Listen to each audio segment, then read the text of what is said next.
Why won't my board give me names? This is a problem that everybody has. People ask us all the time, wringing their hands what to do. And our answer is, it's because you are approaching them the wrong way. So today we're going to tell you what you're doing wrong about your current approach, and then we're going to give you 5 strategies for encouraging your board members to open doors and make contacts. Right, Catherine? Right. Because the other day I had someone say to me, I asked my board for 20 names and I didn't get any. So we hit this all the time when we're talking to our clients or just talking in general to fundraisers. It's a constant, like almost perennial problem that I can't get my board to share names with me. And so guess what? We want to tell you what's wrong with this approach. And one of the big reasons that this approach backfires or doesn't or falls flat and your board members slam the door in your face is that you need to understand, you need to put yourself in your board members' shoes. They really, really, really don't want to hit up their friends. They want to protect their friendships. They do not want to monetize their friends. Have you ever run into that, Catherine? Absolutely, 100%, Gail. That whole thing, that's a great way to put it. They do not want to monetize their friendships. I want to repeat that because I think that's an important concept or idea for people that are listening to understand. They're not sure what you're going to do. Your board typically equates fundraising with asking for money. That's the way they think about it. So you need to remember when you ask for names, they think you're going to just turn around and ask for money. Yep. They don't know what's going to happen once they share those names. And since they don't understand the fundraising process and they don't understand that you're going to warm up those donors, possible donors, those suspects up before you may ask, they're very, very nervous and they're just not going to do it. They Not are going to.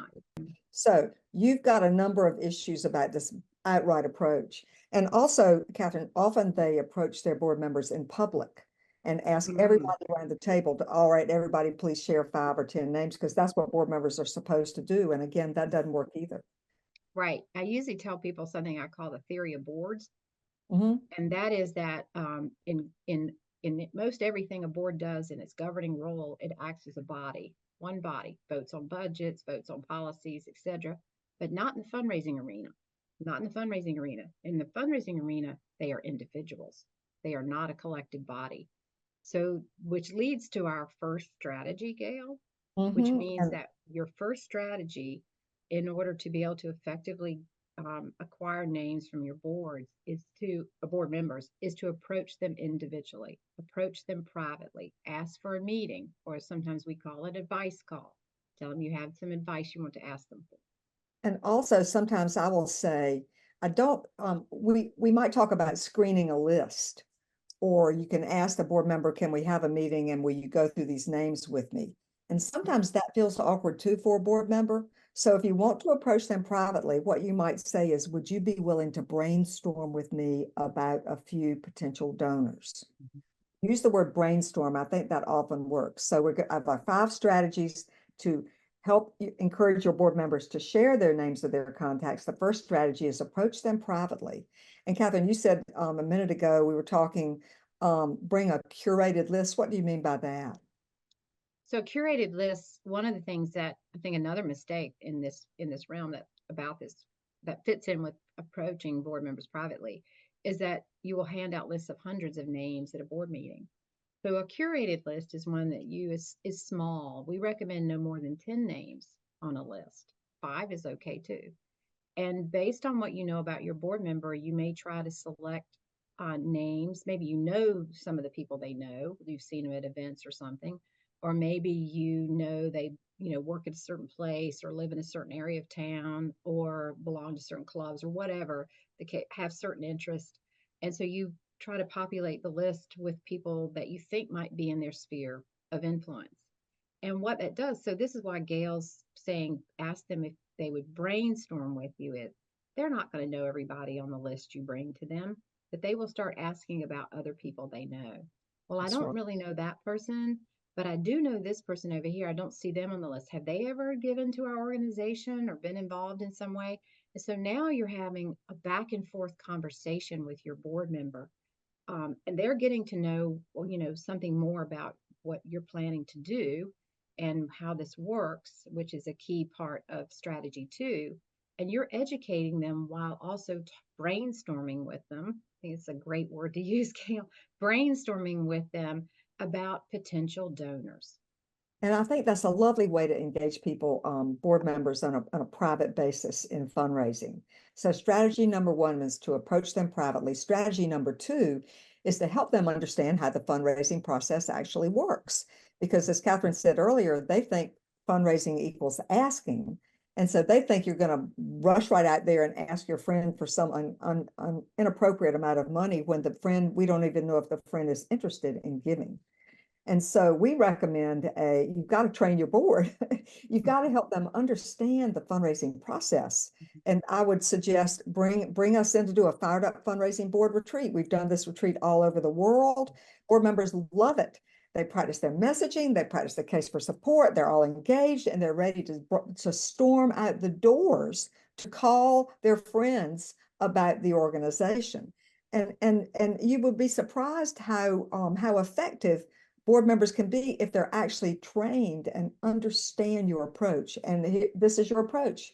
You find out if the friend of your board member is interested, and then you try to warm them up and engage them. You ask them what they are interested in learning more about your organization, what exactly their area of interest is, and you move them along the nurturing cycle until you can get them in a conversational ask discussion. And this is a slow process, but it yields very large gifts. Right, Catherine?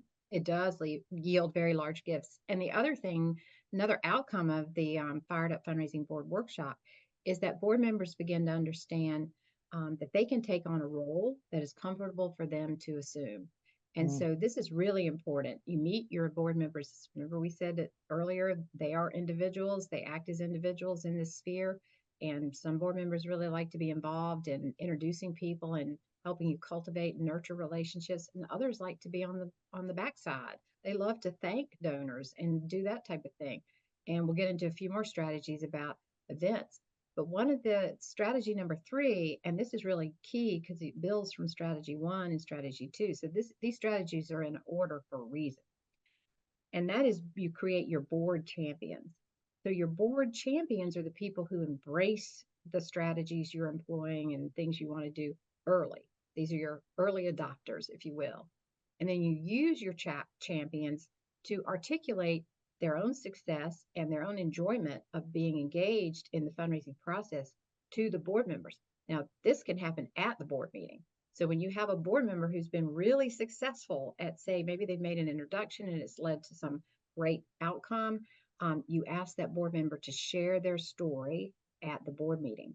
And once they do that, more of them will start engaging. And I really like this because there's a psychological principle that really I remember from raising toddlers, and that is that you praise good behavior and you praise it in front of the siblings. And of course, board members want, more than anything, they want to be accepted by their peers on the board. And so for you to praise a board member in front of the rest of their colleagues, it goes over very well. And you're holding up these board champions as examples of the behavior that you're hoping that everybody else can adopt. And when they tell their story of actually what they did and how it worked out, they can tell their own story. It gives the rest of the board members confidence, and they can relax and take a deep breath. So remember, we've got 5 strategies. 1 is approach your board members privately. Number 2 is help them understand how the fundraising process really works. And number 3 is create your board champions. And then number 4 is my favorite, when in doubt, throw a party, is ask your board members to invite their friends to an event. Now, you can invite them to your organization's gala to sit at your table. You can invite them to volunteer with you and go on a walk or whatever your organization might be doing, stuffing backpacks or working at the food pantry. There are all sorts of volunteer activities. But also, you could ask your board members to host a small social or a porch party, which we're specializing in, and invite their friends. And the beautiful thing about hosting a porch party or a small social is that your board members say they can invite their friends, and the friends who are interested will come, and the friends who are not interested in your organization will not come. And so the board member doesn't feel like they're hitting up on their friends or arm twisting. They've issued a broad invitation, and the ones who are interested are coming forth. And that way you have sort of permission to engage with this group of special friends who've showed up at the event and indicated that they were interested. So we really do think that there's an important role for certain types of events with board members when you're trying to get them to share names of their contacts. So we have one last strategy, Catherine, and what is that? That Ask is it. Yeah, the board member ask the board member to ask a friend directly if they would like to know more about your organization. And this is a very easy question because the board member's not asking for money or anything like this. They can just ask very, very gently. What we teach them to do is say, you've been at some of your events or at your organization today, and you may be super excited. The board member may be super excited about something you're doing. So they're just talking to their friends and they say something like, I'm on the board of XYZ organization, and I'd love to share with you something about what's happening. Would you like to know more? Very easy. Mm. And the people, and then they can tell, most people will say, well, I'd love to know a little bit. And then just like the event, the people who don't come are not interested, and the people who do come maybe are.